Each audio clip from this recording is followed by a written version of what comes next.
decían de que él enseñaba como, como que alguien tiene autoridad, aún más que los escribas y fariseos. Esa palabra, hermano, es la clave para que usted pueda entender todo lo que va a suceder. Porque él no solamente tiene autoridad para hablar, sino que tiene autoridad para hacer cualquier cosa. Autoridad y poder. Estos relatos que se encuentran aquí, usted los puede encontrar en Marcos y en Lucas. Y es bueno de que usted, cuando lea un relato de esto y se fije en su Biblia, que hay un relato paralelo, léalo también, porque ahí se le va a hacer más fácil el poder aprender lo que el escritor quiso decir. ¿Va? Yo me apoyé más que todo en Lucas. ¿Por qué me apoyé en Lucas?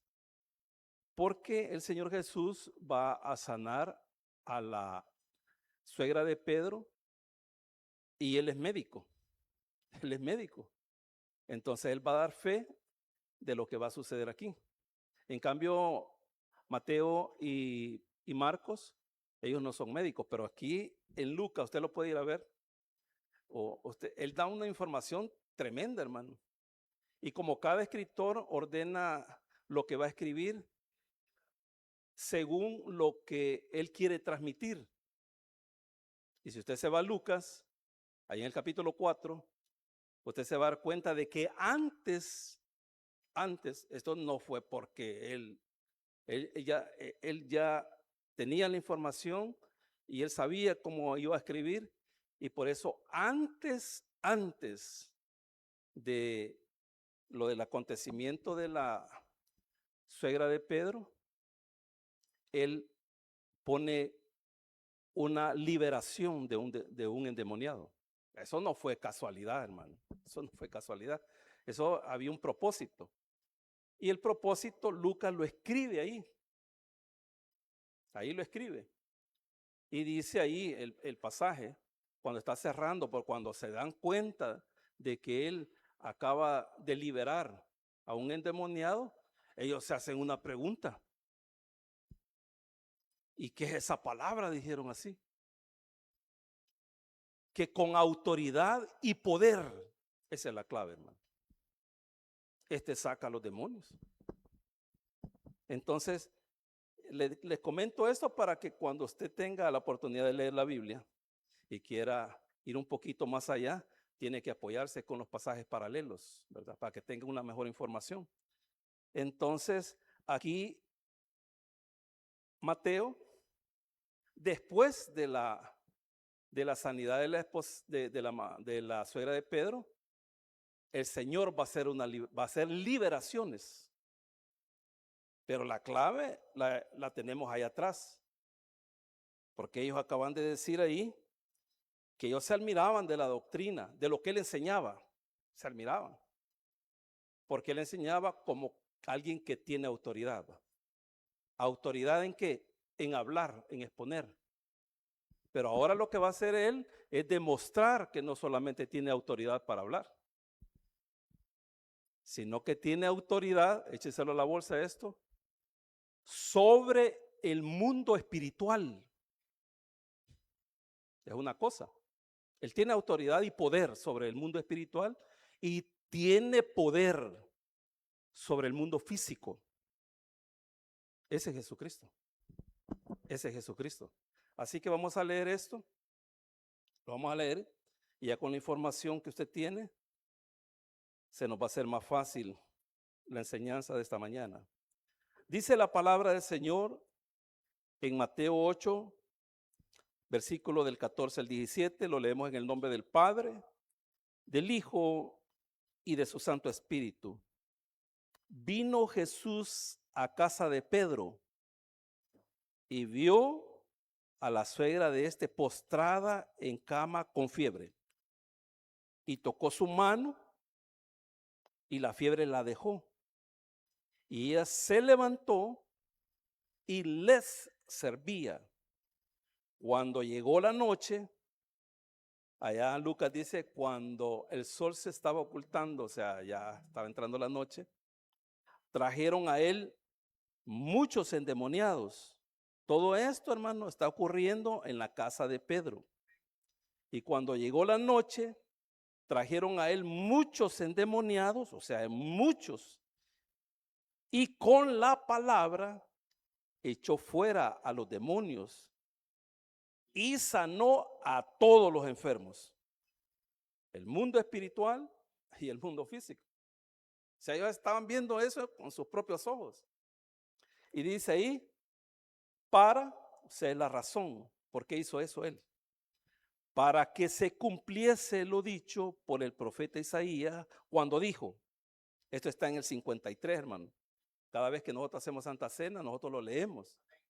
Y dice ahí, para que se cumpliese lo dicho por el profeta Isaías cuando dijo, él mismo tomó nuestras enfermedades y llevó nuestras dolencias. Oramos, Señor, te damos gracias por tu palabra, Señor. Gracias, Señor, porque a través de tu palabra aprendemos, y no solo aprendemos, sino que también aprendemos a conocerte cada día más y saber quién realmente tú eres, Señor. Te adoramos porque creemos de que tú eres el Dios encarnado. Exaltamos tu nombre porque creemos de que solamente tú eres digno de toda honra y de toda gloria. Ahora, Señor, ayúdame para que yo pueda exponer tu palabra de una manera clara y de una manera sencilla. En el nombre poderoso de Jesús, amén y amén. Como está, como les acabo de decir, está en Mateo, Marcos y Lucas, entonces cada quien va dando información, entonces usted reúne toda la información y usted comienza a entender un poquito más lo que está sucediendo. Lo primero que dice ahí es, vino Jesús a casa de Pedro. Usted tiene que preguntar, ¿y de dónde venía? ¿De dónde venía? Y si usted me dice, ha de sanar al siervo del centurión, está equivocado. Está equivocado porque no viene de ahí. ¿De dónde viene? Él ha estado en una sinagoga, lo dice Lucas, allá lo ve en su casita, Lucas 4. Él está en una sinagoga y está enseñando. Aquí, en lo que hemos leído, el Señor enseñó y va a demostrar la autoridad que Él tiene y su poder. Allá, Él sale de la sinagoga y demuestra su autoridad y su poder. Entonces, Él viene de enseñar un día sábado y se va para la casa de Pedro. ¿Por qué se va a la casa de Pedro? Porque cuando el Señor comienza su ministerio, como lo dice Lucas, a la edad de casi 30 años, Él deja su lugar donde Él se ha criado, que es en Nazaret. Entonces Él se va a establecer en Capernaum. Aquí en Capernaum es este acontecimiento. Y yo les he dicho cuando he enseñado esto, que Capernaum es los lugares más pobres en la época del Señor Jesús.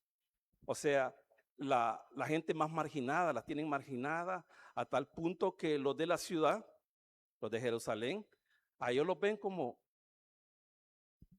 personas de quinta categoría.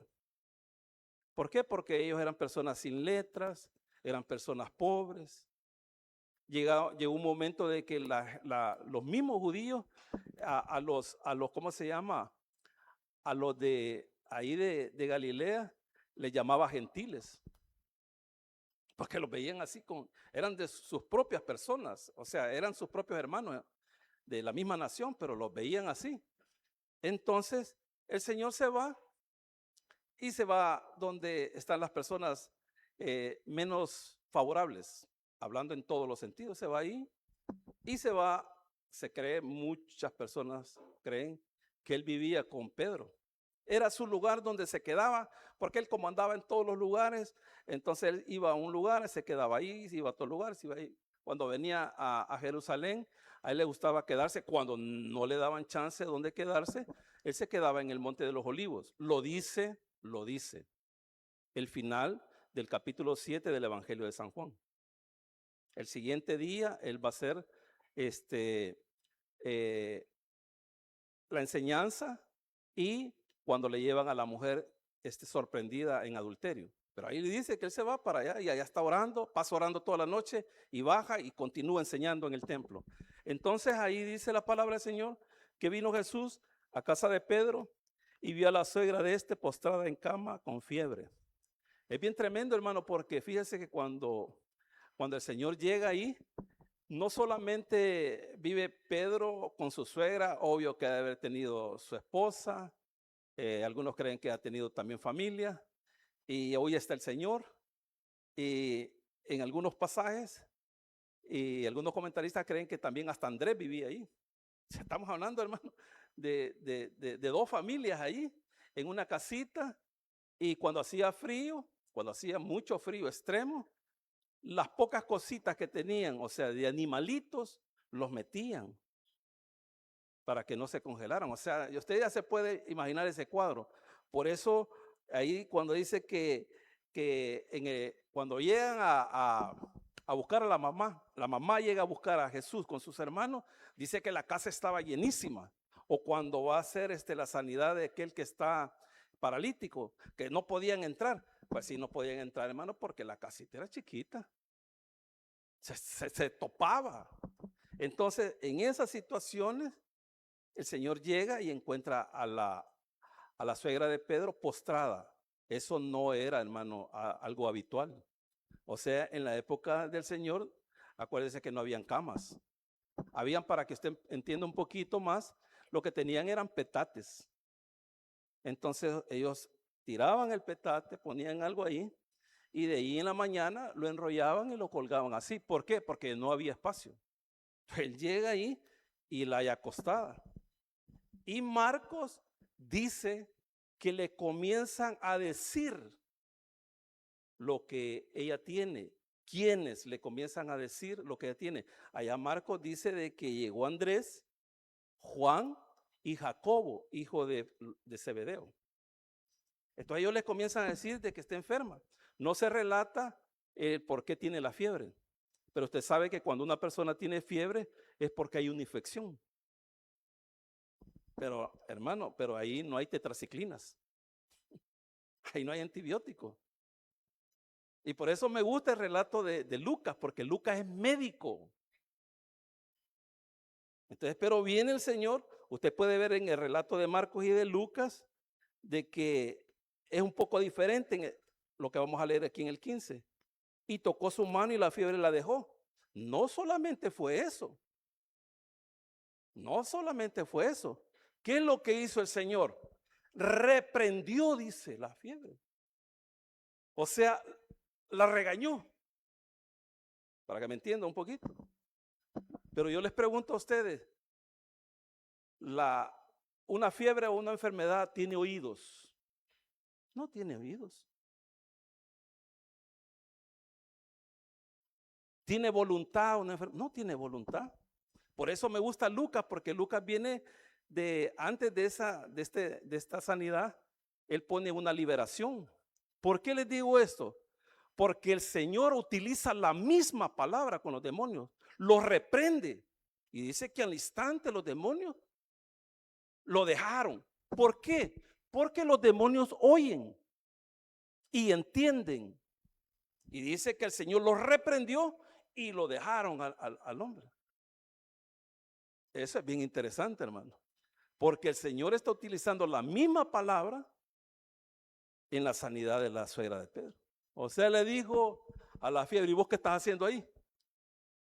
Salí. Esa es autoridad, mire, hermano.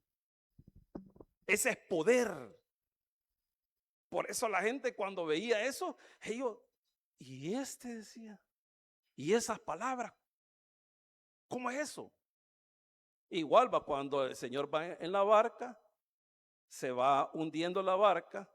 Ellos son expertos, hermano, en andar en el mar. No crea que ellos eran novatos. Toda su vida habían sido ellos pescadores. Ellos sabían, hermano, ellos habían estado en tormenta. Ellos sabían que esa tormenta era terrible y que los iba a matar. Y lo fueron a despertar al Señor. Acuérdense que él tenía dos naturalezas, divina y humana. Y su naturaleza divina se cansaba, le daba hambre. y hacía todas las cosas que un ser humano hace. Entonces él estaba dormido, lo llegan a despertar y se levanta y él ve toda la situación que está pasando. Y dice, ¿qué dice la palabra del Señor? Hermano, al viento y a la lluvia le dijo, callen. Ahora yo le pregunto a usted, la lluvia tiene oídos, la lluvia obedece, el viento oye, el viento obedece. Dígale usted a la lluvia que pare, pues. Dígale al viento, mira, ¿y por qué está haciendo tanto viento? Deja de ser viento. Dígale usted, pues. Pero ahí no le estaba diciendo un ser humano cualquiera, ahí le estaba diciendo el que había creado la lluvia, el que había creado los vientos, él le estaba ordenando y lo tenía que obedecer. Entonces viene aquí y el Señor dice que la tomó de su mano, reprendió a la fiebre. Estoy uniendo todos los pasajes, el pasaje de Mateo, Lucas y Marcos, y reprendió a la fiebre. Y dice la palabra del Señor, y la fiebre la dejó. O sea, solo le ordenó y la dejó. Y ella se levantó y le servía. Esto es interesante, hermano. Porque aquí nos podemos hacer una pregunta, todos. ¿Por qué yo necesito sanidad? ¿Para qué necesito sanidad yo? ¿Por qué necesito yo que Dios me conteste una petición? ¿Para qué? ¿Cuál es la razón? Porque yo sé que muchos de nosotros estamos quebrantados de salud, algunos con una enfermedad, otros quizás con un par de enfermedades, pero ¿para qué queremos ser sanados? Esa es la pregunta. ¿Por qué quiero estar yo bien de salud? ¿Por qué? ¿Por estar en la iglesia? ¿Por servirle al Señor? ¿O por irme con mis amigos o mis amigas para cualquier otro lado? ¿Ah? Pero fíjense que ella, hermano, la reacción de ella, y por eso le digo que me gusta leer los otros pasajes, porque aquí dice que se levantó y le servía. Ahí está, nomás. Pero si usted va a buscar allá en Lucas, dice la palabra del Señor que Él la sana, ella se levanta y al instante, así dice, al instante, no dijo ella, voy a ver cómo me siento y si me siento bien voy a echar las tortillas. Hermano, porque no le iba a servir solo a él, le iba a servir a 12 más. Aparte, todos los que estaban adentro de la casa. ¿Quiénes estaban ahí? Ahí estaba mínimo la esposa de Pedro, si tenía hijo, ahí estaba. Ahí estaba Jacob, Juan y Andrés. Y dice que al instante ella comenzó a echar las tortillas, ella comenzó a hacer los huevos picados, al instante. Ahora, ¿para qué usted quiere ser sanado? ¿Para qué quiere que el Señor le conteste su petición? Ese es el asunto. Aquí el Señor nos está dejando una enseñanza que fue hace 2000 años, pero es aplicable para nosotros. ¿Para qué? ¿Por qué quiero que el Señor me conteste las peticiones? ¿Para qué quiero yo estar sano, bueno? ¿Para ir a jugar fútbol y no venir a la iglesia? Y si tiene servicio, le vale un sorbete y se va a hacer otra cosa. Yo no estoy diciendo que el fútbol es malo. No, porque estuvimos platicando con Mario y ya me dijo quién va a quedar campeón. Sí. Y me dijo El Salvador, y que El Salvador, si no está ni El Salvador, le dije. Pero él ya me dijo quién va a quedar campeón. Entonces no es malo. Pero esta mujer fue sanada y usted dice, pero una fiebre, no, hombre, yo me la quito con una acetaminofén, usted. Pero ella no tenía nada de eso. Y le voy a decir algo. Un historiador dice de que un emperador murió de una fiebre. Un emperador. Es como que se muera de fiebre, ¿cómo se llama? El rey de Inglaterra. ¿Y por qué se murió ese emperador? Porque no había medicamentos, hermano. Y se murió. Entonces estos dos versículos nos dejan la enseñanza de que el Señor tiene autoridad y tiene poder para poder hacer cualquier cosa. Cualquier cosa. Solo Él tiene. Cuando el Señor va a ascender a los cielos, Él dijo a sus discípulos, ya con su cuerpo glorificado: todo poder y toda autoridad se me ha sido dada en el cielo y en la tierra. Así dijo Él. Todo poder, toda autoridad la tiene Jesucristo, el Hijo de Dios. Él la tiene. Y ahí comienza. Y oiga esto, el 16. Y cuando llegó la noche, o sea, como supieron, hermano, alguien fue a decir, sanaron a la suegra de Pedro, alguien fue a decir. Y como era un cantoncito, hermano, la gente cree que ¿cómo se llama? Que esto fue una gran ciudad, un cantoncito. Esto fue un cantoncito, hermano. Y usted sabe que en los cantoncitos la gente se conoce y rápido se rega la bola ahí. Y así sucedió aquí. Y llevaron a todos los endemoniados, llevaron a todos los enfermos, los llevaron ahí. Porque ahí estaba el que tenía autoridad. Porque ahí estaba el que tenía poder. Ahí estaba el que podía solucionar sus problemas. Y lo hizo, hermano. Dice la palabra del Señor. Y cuando llegó la noche, trajeron a él muchos endemoniados. No dice uno, muchos. Allá Lucas, él específicamente se va con uno nada más, que está en la sinagoga. Y eso es interesante también, hermano. Eso es interesante. ¿Por qué? Porque nosotros creemos que aquí en la iglesia, porque aquí está la presencia del Señor, obviamente está aquí, así lo dice su palabra, pero también puede venir un endemoniado. Usted no crea que aquí nosotros estamos exentos de los demonios, no. Puede venir un endemoniado. Y aquí, si usted no sabía, aquí han venido 3 veces en los 19 años personas que han estado endemoniadas. Pero el Señor nos ayudó para que se pudieran reprender esos demonios. Porque Él tiene la autoridad, Él tiene el poder. Y dice ahí, cuando llegó la noche, trajeron a Él muchos endemoniados y con la palabra, Él no necesitaba nada, hermano. Con la palabra, lo reprendía y dice que salían al instante. Y les voy a leer el relato de Lucas, porque es bien interesante. Lucas 4, dice ahí el versículo 31. Oiga esto.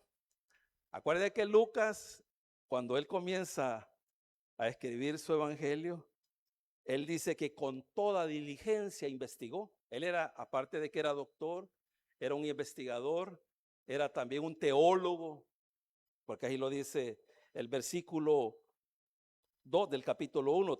Tal como nos lo enseñaron los que desde el principio lo vieron con sus ojos y fueron ministros de la palabra.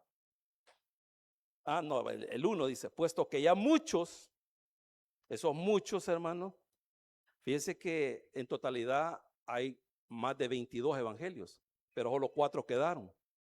¿Por qué? Porque esos son los que estaban inspirados. Los otros son evangélicos apócrifos.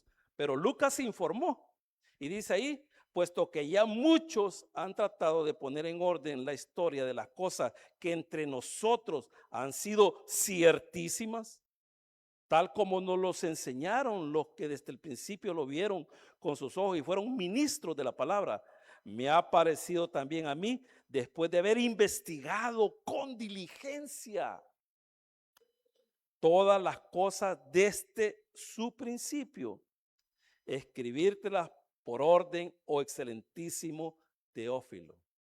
O sea que lo que hizo Lucas en su evangelio y en su libro de los Hechos, un libro histórico, su receptor al que le iba a llegar eso era a Teófilo. Pero lo que yo quiero resaltar es lo que él hacía, cómo investigaba él. Y dice el capítulo 4, ahí,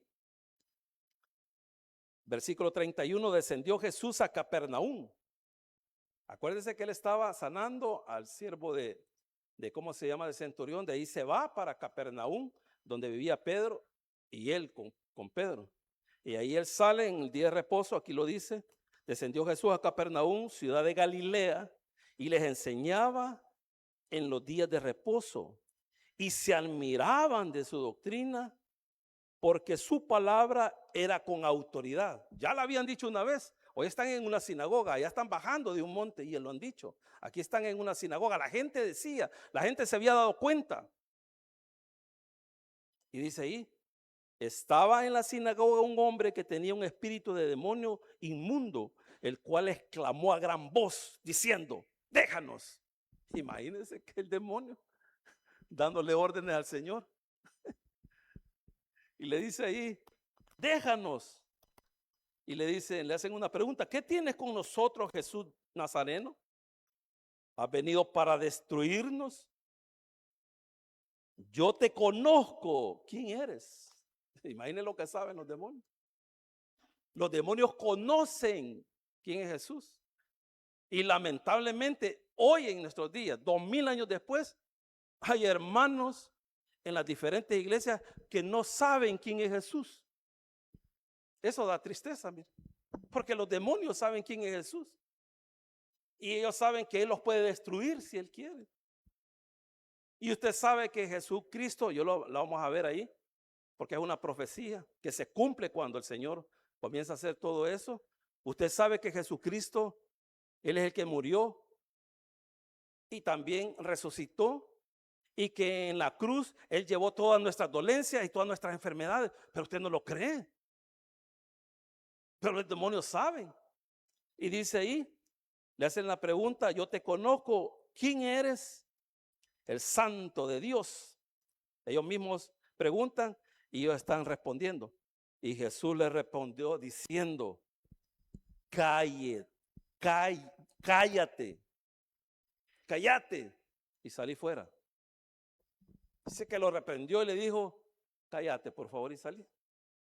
Entonces el demonio, derribándolo en medio de ellos, o sea, el hombre, salió de él y no le hizo daño alguno. Y estaban todos maravillados y hablaban unos a otros diciendo, ¿qué palabra es esta? Oiga, lo que yo les estaba diciendo, que con autoridad y poder manda a los espíritus inmundos y salen.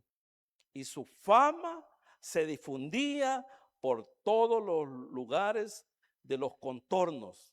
Y ahí comienza lo de la suegra de Pedro. Entonces Jesús se levantó y salió de la sinagoga y entró en casa de Simón. En la casa de Simón, la suegra de Simón tenía una gran fiebre y le rogaron por ella. E inclinándose hacia ella, acuérdate que ella está acostada, el Señor se inclina hacia ella y dice la palabra del Señor ahí, e inclinándose hacia ella, reprendió la fiebre. Ya venía de reprender a un demonio, ahora está reprendiendo la fiebre. Control total del mundo espiritual y control total del mundo físico. Y dice ahí, e inclinándose hacia ella, reprendió a la fiebre y la fiebre la dejó, y levantándose ella al instante le servía. Nuevamente es la pregunta, ¿para qué quiere ser sanado usted? ¿Para qué quiere que le responda el Señor la petición que tiene en su corazón? ¿Para qué? Esa es una buena pregunta. Y dice la palabra del Señor en el versículo 16, y cuando llegó la noche, trajeron a él muchos endemoniados, y con la palabra echó fuera a los demonios y sanó a todos los enfermos, a todos. No dejó a ni uno. Todos los que le llevaron fueron sanados. Todos los que estaban endemoniados fueron liberados. Y ahí, oiga, dice, este es el propósito. ¿Por qué estaba haciendo eso? Dice el escritor de Mateo, es el propósito, que se cumpliese lo dicho por el profeta Isaías cuando dijo, él mismo tomó nuestras enfermedades. Hermano, cuando el Señor va a la cruz, no solamente va para perdonar nuestros pecados. Él sabe que somos personas frágiles. Y ahí, hermano, oiga lo que le voy a decir. Ahí el Señor llevó su enfermedad. Esa es una buena noticia. Él la llevó ahí por usted. Lo único que tiene que hacer usted es creer que Él tiene la autoridad y el poder.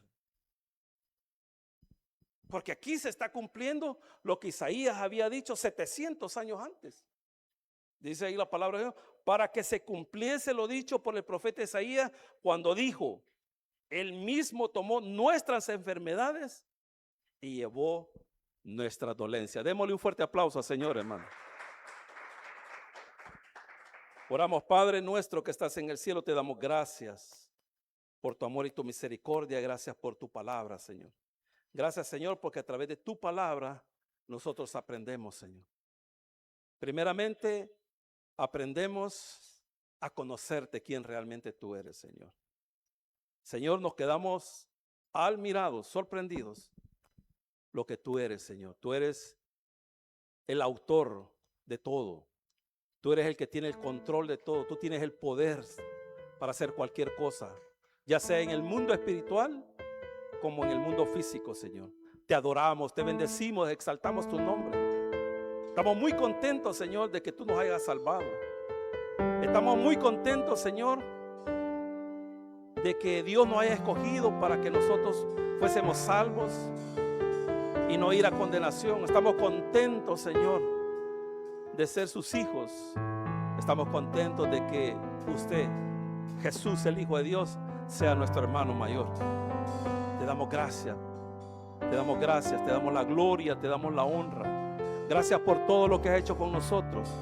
Gracias por todo lo que seguirás haciendo en la vida de cada uno de nosotros. Te adoramos, te bendecimos y exaltamos tu poderoso nombre. Gracias, papito lindo. Y a los amigos que nos están viendo a través de las redes sociales, también para ustedes es la enseñanza de esta mañana.